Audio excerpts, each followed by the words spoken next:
This is how you transform the White House from one president to another. Make America. This is how you transform the White House from one president to another. Make America powerful again. Moving out, cleaning, repainting, and so much more is a Herculean task. However, I want my walls the roughly white. 100 members of the White House staff assigned to these duties have less than 6 hours to make it all happen. Worse yet, any simple mistake could turn the president's first day in office into a disaster in a number of ways. Packing up the White House is much more complicated than renting a U-Haul and a trailer, putting all your junk in it, and slapping the ratchet straps with a "that's not going anywhere." For you see, the White House is a massive historic mansion with 6 floors and 20,000 square feet of living space within an area known as the executive residence. Starting from the bottom, there are 2 stories to the basement. The lowest one houses machinery and support systems for the White House, while the first floor of the basement hosts the kitchen, tons of storage, and other ancillary service equipment. While the executive residence is actually 6 floors, including 2 basements, an attic, and a public ground floor, the first and second floors are where the actual living quarters are. The first family normally occupies the first floor, while the second floor houses mainly guest suites and other living spaces. All told, the 20,000 square feet of the executive residence has dozens of rooms, including approximately 20 bedrooms and 35 bathrooms, among other office and personal spaces that must be packed up, cleaned out, and moved in with new stuff in less than 6 hours. This makes picking up that pile of dirty laundry from your floor that's been sitting there all week seem like a cakewalk. Just how the White House manages to pull this off is nothing short of extraordinary. How in the world is the White House supposed to plan for such a massive undertaking? Believe it or not, the planning actually... Life is expensive. Quality tool starts right after Election Day. Traditionally, once the race is called and it's clear who the winner is, the White House will begin working with the incoming administration. The person in charge of this process is the White House Chief Usher. The White House Chief Usher oversees roughly 100 butlers, maids, chefs, housekeepers, engineers, and other staff serving the first family at the executive residence. After the election, the Chief Usher will send questionnaires to the incoming president's transition team, which will want to know everything from what kind of foods the president likes to what kind of toothpaste he uses. Additionally, the Chief Usher will work hand in hand with the incoming First Lady to begin decorating her new home. Because the White House is like a living museum, it has accumulated several hundred years' worth of artifacts, furniture, artwork, and other presidential memorabilia. Though some of these priceless artifacts are on site at the White House, most of the collection is housed in a large storage facility in Maryland. It is customary for the First Lady to pick whatever pieces she desires from the collection to help decorate and furnish the White House. Due to the historic significance of some of these artifacts, some will remain on permanent display at the White House. The Lincoln Bedroom is one such part of the executive residence that looks just as it did when President Lincoln passed away from an assassin's bullet in 1865, including the bed where he actually spent his final moments. However, many of the furnishings include specially commissioned art, furniture, and gifts given to previous administrations. If the president wanted to, he could sit in George Washington's chair, or the First Lady could hang a lamp that was gifted by the brother of Napoleon Bonaparte. First families can also choose to decorate the White House for political reasons. A recent example is one of the choices President Biden made when he picked a bust of civil rights leader Cesar Chavez to adorn the Oval Office.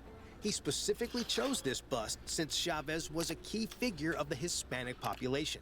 Biden said he wanted to be reminded of his leadership and example each day when he went to work. In addition to helping to pick out some of these historic furnishings, the new president and First Lady also make it known their desires for any interior remodeling. Whether new rugs, carpets, paint, or whatever the case may be, the Chief Usher ensures the First Family's requests are documented and coordinated well before Inauguration Day. However, some of these requests are certainly a tall order to fill. For example, After President Truman took office, he directed the staff to construct a balcony on the south portico of the White House that has since become a symbolic fixture of the building. Before President Nixon took office, he insisted that the White House construct a one-lane bowling alley in the basement. Okay. So, before I hear the answer to that, I can have a whole slide built around the house. However, Nixon was not the only one who wanted to bring his personal touches. Because of President Teddy Roosevelt's love of the outdoors and hunting, he insisted that he be allowed to display his collection of taxidermied animals. While many raised their eyebrows, they couldn't tell the president no. And during his administration, the White House was transformed into a sort of museum of curiosities. That's fire, yo. Of course, these are just a few examples of some of the major changes that a president and first lady have made. But there are limitations on what can be approved. When Hillary Clinton wanted to decorate the White House with more contemporary modern art, she faced a massive backlash from the White House Historical Association, and she backed down. When President Reagan requested an outdoor pool be built on the South Lawn, the Secret Service turned him down because of the security implications. But for those lavish, crazy, or extraordinary requests that are approved, there is a catch. I avoid wasting my hard-earned money. That's why I switched everyone to Telomobile. No changes can be made until the sitting president actually leaves the White House that morning for Inauguration Day, around 10 to 11 a.m. This means that despite the several months of preparation and planning, the team only has about 5 to 6 hours to pull everything off once the exiting first family leaves for the swearing in of the new president. On Inauguration Day, the White House staff rise as early as 4 in the morning to get a head start on any of the massive remodeling projects mentioned previously that are going to take more than just a few hours to complete.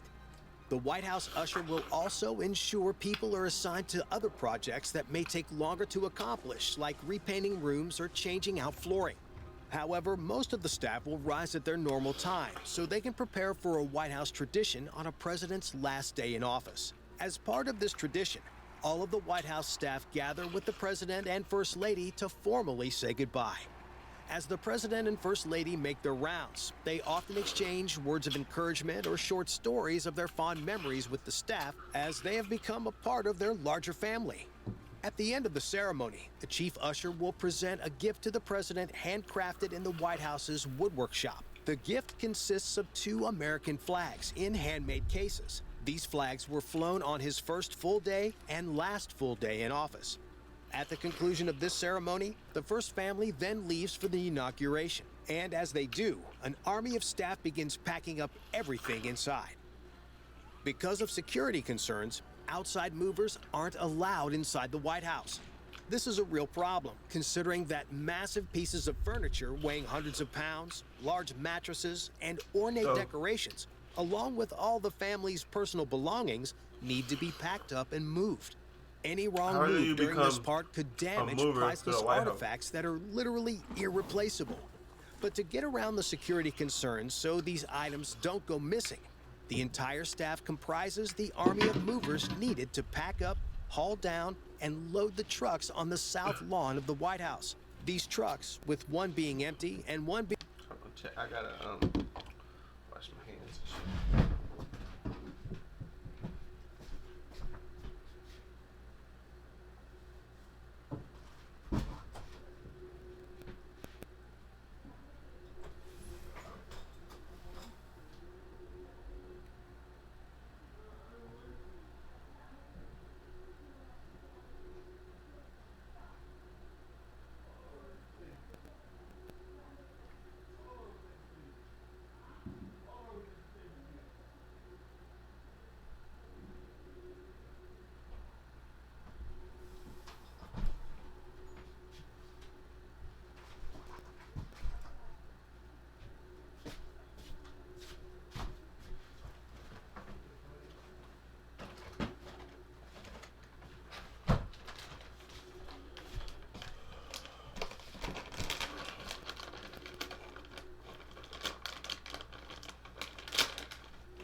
being full of the new First Family's belongings are among the few outside vendors allowed during this process.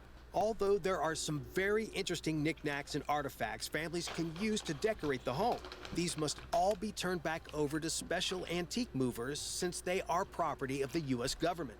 However, the staff cannot willy-nilly throw these things into boxes. So while other people are moving giant mattresses and furniture, there are staff members huddled in the corner feverishly packaging an 18th century lamp to make sure it doesn't break. Additionally, any gifts a president receives also have to be turned over to the National Archives. So if Trump's son gets gifted a PS5 while in office, that gaming system will become a... Is she texting someone behind your back? That's crazy. A single Spokio search can help you find out who she's messaging. a historical artifact, unless President Trump elects to pay the government the item's fair market value. Okay. But getting back to the stuff in the executive residence, as the staff is boxing up personal items and moving furniture, a dedicated cleaning crew comes in to make the place spotless. And if there's any damage, like Donald Trump spilling one of his daily 12 Diet Cokes on the carpet, the team will simply rip out the carpet and put in a fresh one. Because of all the different teams coming and going, from people packing old things, unpacking new things, cleaning and redecorating, the actions of the staff are quite literally planned out to the minute.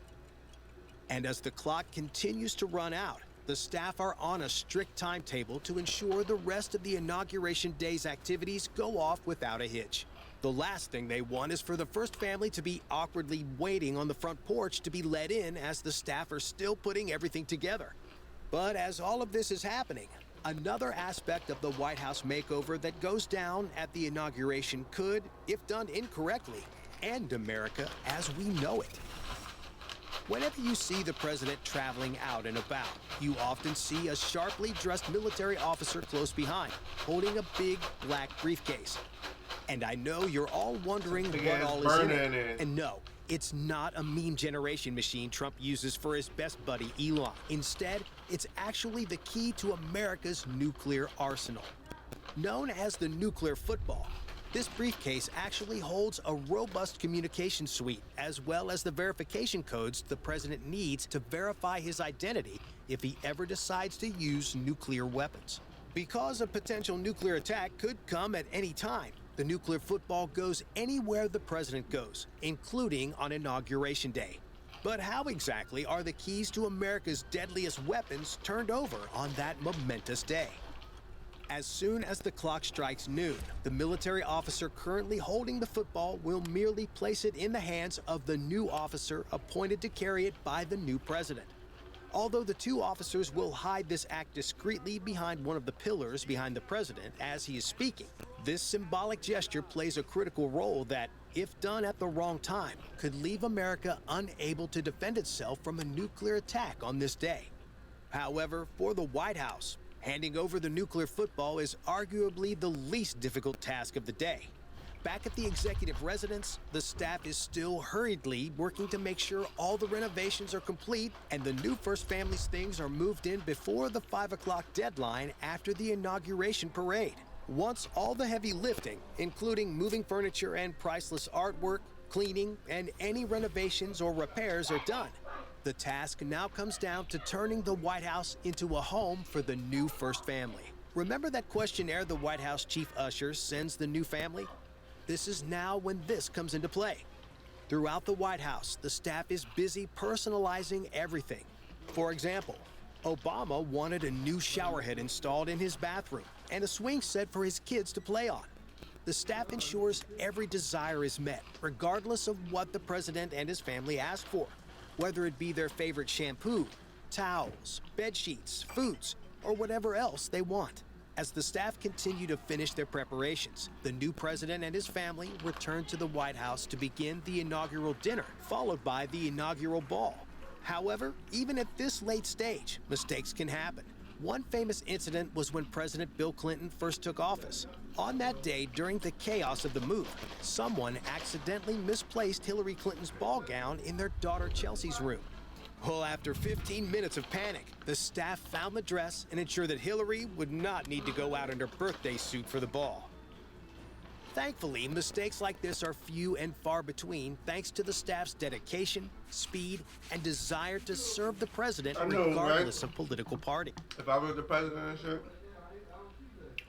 I would go all to all my favorite restaurants, get all their meals, and make sure they copying the recipes to the T.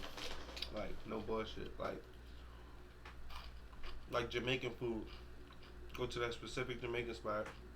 Like, yo, I gotta give them that. No bad. They gonna work something out, but like, I'm gonna be heated if it don't taste the same. So like, supposed to do what I say, right? Do what I say, get what I want, shit like that.